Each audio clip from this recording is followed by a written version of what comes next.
Σας καλωσορίζουμε στην απόψινή συνάντηση, που σκοπό έχει την παρουσίαση της προεκλογικής πρότασης του υποψηφίου εκπροσώπου Γιαννάκη Μούσα με τίτλο 10 σημεία δεσμεύσεις για κοινοτική ανανέωση.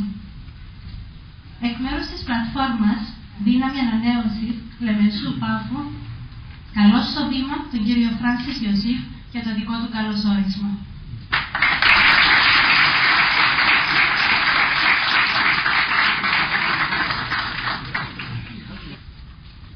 Είναι με ιδιαίτερη χαρά που καλωσορίζομαι σήμερα στη Λεμεσό τον κύριο Γιαννάκη Μούσα, υποψήφιον εκπρόσωπον των Μαρονιτών για τις ερχόμενες εκλογές του Μαΐου.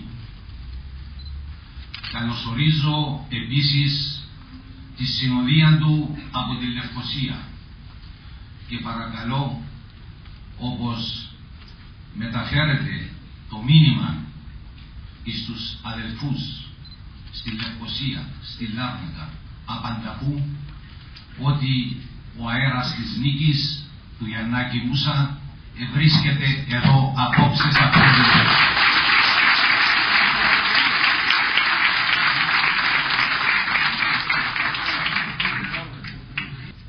Αγαπητέ φίλε Γιαννάκη Μούσα, ένα έχω να σου δηλώσω και να ζητήσω από τους παρευρισκομένους να ενώσουν μαζί μου τις φωνές τους και να σου πούμε όλοι μαζί: συνέχισε τον δρόμο σου τίμια, πραστρικά, και εμείς θα είμαστε στο πλευρό σου.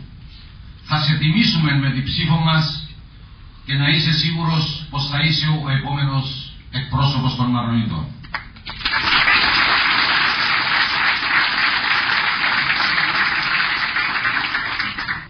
Εμπρός λοιπόν, η Λεμεσός ψηφίζει Γιαννάκη Μούσα, έναν νέον άνθρωπο με όραμα για ανανέωση, τον άνθρωπο με μακρόχρονη εμπειρία και ποικιλόμορφη προσφορά στα κοινά αυτή της κοινότητας. Η εκλογική πλατφόρμα Γιαννάκη Μούσα είστε όλοι εσείς και έχετε ήδη αποφασίσει. Ζήτω οι ανανεώσεις, ζήτω ο Γιαννάκης Μούσας.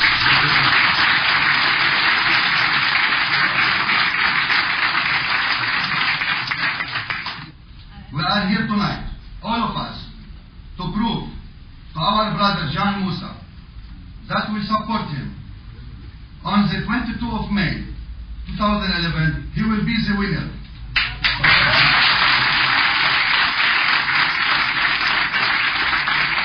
He will be the winner for one reason only, because he supports the Lebanese community in Cyprus.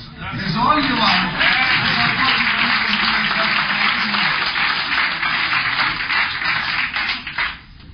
We need new blood, new people in the parliament, for our new generation.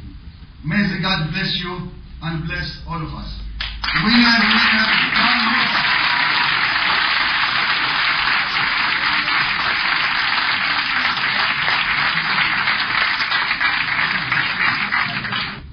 Και δεν μπορεί αυτό το όραμα και αυτό το μοντέλο να υλοποιηθεί χωρίς να έχουμε έναν ικανό ηγέτη όπως το προφίλ του κυρίου Γιαννάκη Μούσα.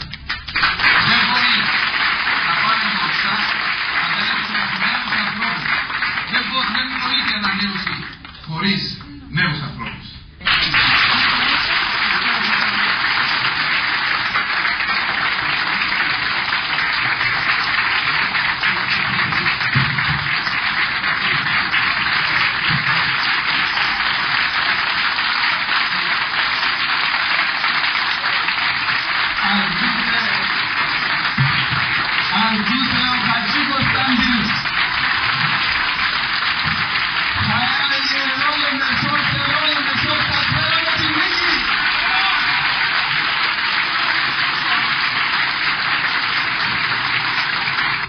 Κυρίες και κύριοι, φίλες και φίλοι, αξιότιμων προεδρίων,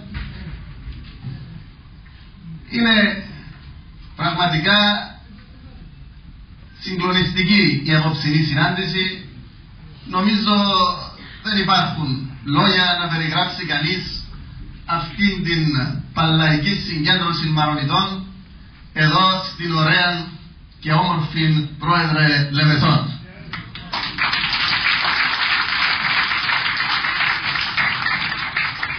Γιατί η Λεμεσός είναι στην καρδιά μας πλέον. Έχουμε δώσει υποσχέσεις, οι οποίες στην ουσία δεν είναι υποσχέσεις, είναι δεσμεύσεις. Έγγραφες δεσμεύσεις πλέον, ούτε λόγια είναι. Είναι προγραμματικές θέσεις. Και ό,τι έχουμε πει και ό,τι έχουμε γράψει θα το εφαρμόσουμε στο αγέρεο. Ξέρω πολύ καλά τα προβλήματα των Λεμεσανών Μαρονιτών. Τα ζω εδώ και πολλούς μήνες, όπως ασφαλώς τα ήξερα σε μικρότερο βαθμό τα προηγούμενα χρόνια. Έχω αντιληφθεί, έχω διαπιστώσει, έχω διαγνώσει ένα αίσθημα παραγνώρισης. Ένα αίσθημα ότι εμείς δεν είμαστε στον χάρτη της κοινότητας, τουλάχιστον όσον αφορά την επίσημη εκπροσώπηση. Εγώ δεν θα σχολιάσω το τι έχει γίνει. Θα πω το τι θα γίνει. Η Λεμεσός, σας διαβεβαιώνω, θα βρίσκεται στο κέντρο της προσοχής μου.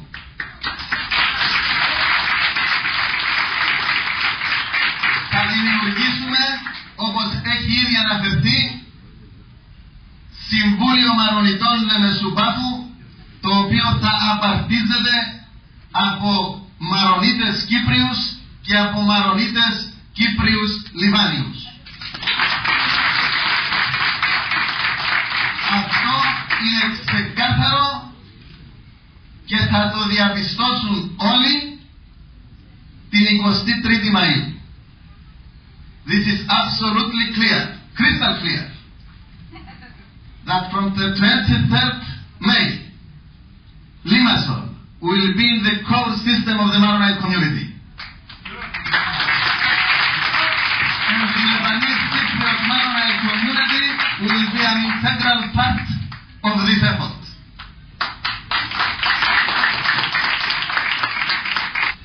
Φίλες και φίλοι, έχω δηλώσει και έχω δεσμευτεί στο πρόγραμμα της πλατφόρμας Δύναμη Ανανέωσης ότι στη Λεμεσό θα λειτουργήσει κανονικό γραφείο εκπροσώπου των Μαρονιτών στη Βουλή. Και το εννοώ. Ναι, φίλε Πρόεδρε Φράνσις, σήμερα λειτουργεί, αλλά σαφέστατα στις 23 του Μάη θα πάρει την σωστή και πραγματική του μορφή. Θα είναι ένα αναβαθμισμένο γραφείο, το οποίο θα προσφέρει στήριξη στην μαρονίτικη οικογένεια της Λεμεσού. Θα το στελεχώνουν άνθρωποι που μπορούν να βοηθήσουν τον κόσμο, θα το στελεχώνουν άνθρωποι που μπορούν να αναδείξουν και να προωθήσουν τα προβλήματα των Μαρονιτών της Λεμεσού. Και ασφαλέστατα η Λεμεσός θα εκπροσωπείται, όπως έχει δείξει ο κύριος Κούλος, εντέχνος και με μαεστρία στην Κεντρική Κοινοτική Επιτροπή. Κατά συνέπεια η Λεμεσός από το περιθώριο περνά στο κέντρο.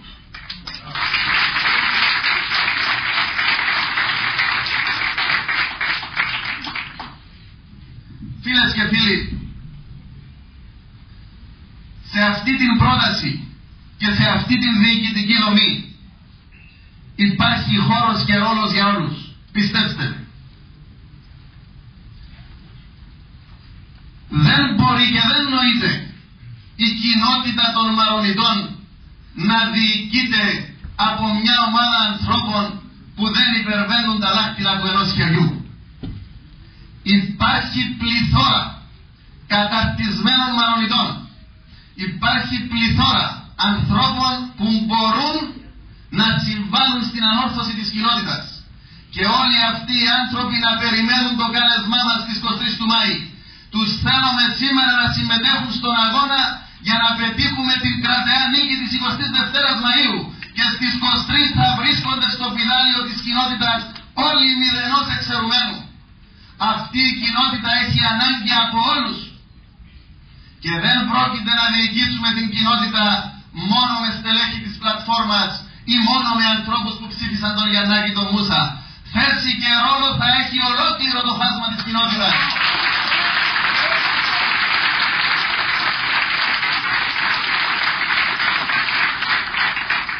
Προσωπικά θα αναλώσω το μεγαλύτερο μέρος των δυνάμεών μου στο κεφάλαιο της επιστροφής των Μαρονιτών στα κατεχόμενα χωριά τους.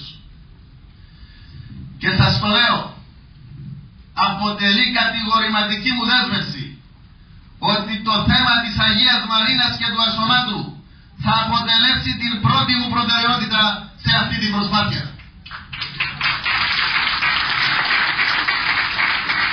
Θα διαμορφώσουμε συνθήκες, θα επιδιώξουμε όσο δύσκολο κι αν είναι την αποστρατιωτικοποίηση των δύο αυτών σκλαβωμένων μας χωριών. Αυτό το λέω και το διαμηνύω στον κάθε ασωματίτη και στον κάθε μαρινιώτη. Πρώτη μας προτεραιότητα θα είναι η αποστρατιωτικοποίηση της Αγίας Μαρίνας και του Ασωμάτου. Και ασφαλέστατα θα ενθαρρύνουμε με κάθε τρόπο την επανεγκατάσταση Μαρονιτών τόσο στον Κορμακίτη όσο και στην Καρπάσα, μέχρι και την ευλογημένη ώρα που θα μπορέσουμε να εφαρμόσουμε τον ίδιο σχεδιασμό για τον Ασώματο και την Αγία Μαρίνα. Είπα στην Ανθούπολη ότι το καραβάνι έφυγε για να περιοδεύσει όλη την Κύπρο.